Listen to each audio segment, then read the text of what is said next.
organic, unpredictable, unknown, lovely, beautiful, a sense of fulfillment.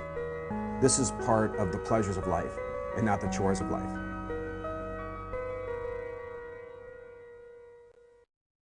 Tuning into Daily Iowan TV, your news, sports, and weather source for the Daily Iowan. Coming to you live from the Daily Iowan newsroom, I'm Josh Bolander, here to give you a quick update about what's been happening in Iowa City.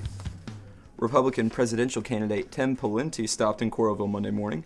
The 50-year-old former Minnesota governor discussed health care at the Coralville Public Library as part of his Road to Results tour, which will include stops in 18 Iowa cities.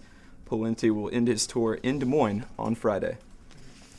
The 8th annual Camp Euphoria Music Festival took place in Lone Tree over the weekend. The event is held on a small farm just south of Iowa City, and attendees camped for 2 nights and enjoyed a weekend of live music. This year's festival brought in hundreds from all across the state, and even as far away as New York and Oregon. Ames-based quintet The Workshy kicked off the festival Friday evening. The group played Camp Euphoria for the first time last summer, and during their 4 years together have developed a loyal fan base across Iowa. This is like a local Iowa music festival, which is pretty cool, and I feel it's good exposure. There's a lot of people who would come to shows in Iowa City, Des Moines, and more so than some other festivals we play. So. The Workshy will remain in Ames for another year, and after that, hope to move out to Colorado to pursue a serious musical career. We actually just got a house. We're going to be living together. So we'll have, I think we'll get better actually, because we'll be able to practice a lot more. Despite the heat, fans enjoyed the festival, especially 2 nights of Youth Orchestra, the band whom the festival is named after. Iowa City police are investigating a string of burglaries that took place over the weekend. At least 4 burglaries were reported to police over the weekend in the 400 to 600 blocks of both South Johnson, South Van Buren, and South Dodge Streets.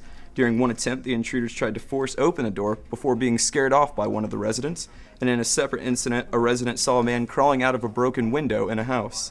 One suspect was described as a white male, roughly 5'8", with a stocky build and brown hair.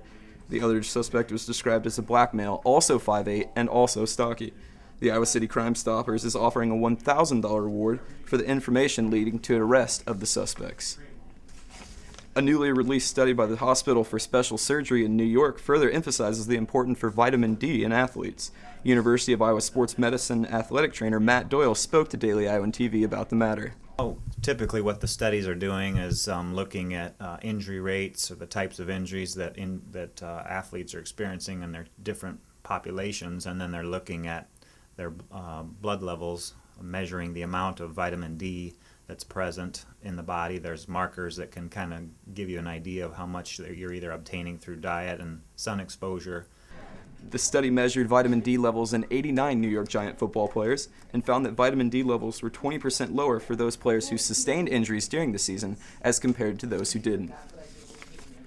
Primetime League playoffs began Sunday, and the first game of the afternoon turned out to be an upset.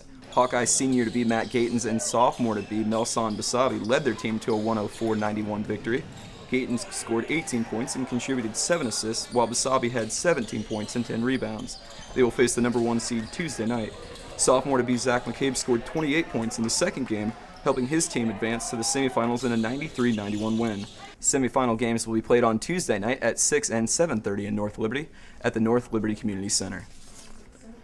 University of Iowa assistant softball coach Stacey May Johnson helped to lead the USA softball team to a second-place finish at the Canadian Open International Fast Pitch Championship over the weekend.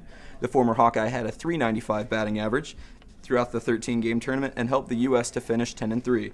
The USA eventually fell 7-0 to Japan in the championship game. And only with Daily Iowan TV can you get a sneak peek of Tuesday's pages of the Daily Iowan. Read about overcrowding issues at the Iowa City Animal Shelter, and read about American soldiers as they return home after being stationed in Afghanistan. And now a quick look at your weather forecast. Expect another scorcher on Tuesday with highs near 96 degrees and a heat index expected to exceed 110 degrees with just a 20% chance of thunderstorms.